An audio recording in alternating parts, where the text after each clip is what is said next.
आदि पराशक्ति माँ दुर्गा। इस नवरात्रि रेडियो सिटी लेकर आया है आदि पराशक्ति माँ दुर्गा के 9 रूपों की कहानी। आज हम बात करेंगे नव दुर्गा के ब्रह्मचारिणी स्वरूप के बारे में। दधाना कर पद्माभ्याम मक्ष माला कमंडलू देवी प्रसिद्ध तू मयी ब्रह्मचारिण्यनुत्तमा। नवरात्रि के दूसरे दिन नव दुर्गा के दूसरे स्वरूप माँ ब्रह्मचारिणी की पूजा करने से ज्ञान और वैराग्य की प्राप्ति होती है। शास्त्रों में माता के हर एक रूप की पूजा विधि और कथा का महत्व बताया गया है।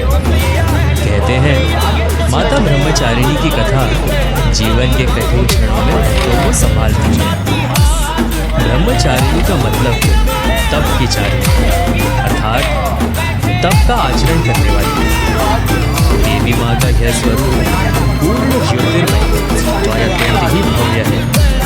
माता के दाएं हाथ में चाप की माला है तो बाएं हाथ में कमंडल धारण किए हुए हैं।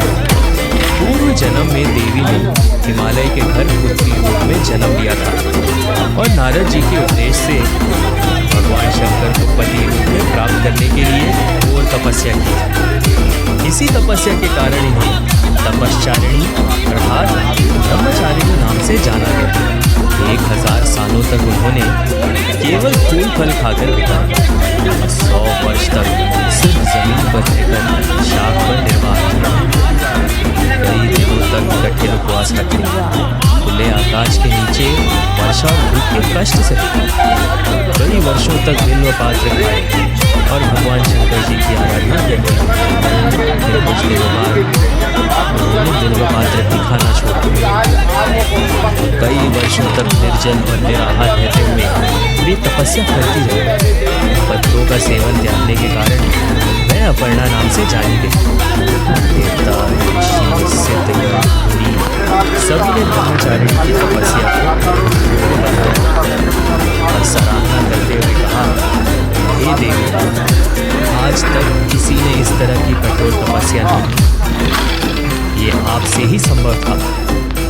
आपकी मनोकामना पूर्ण होगी और भगवान शंकर तुम्हें पति के रूप में प्राप्त होंगे।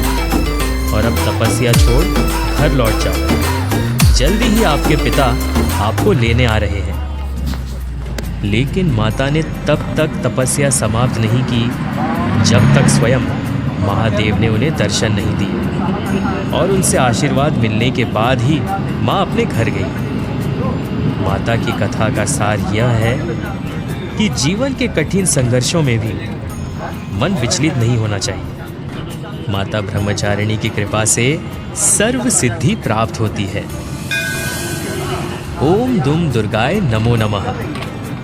आप सुन रहे थे आदि पराशक्ति माँ Durga, only on radio city.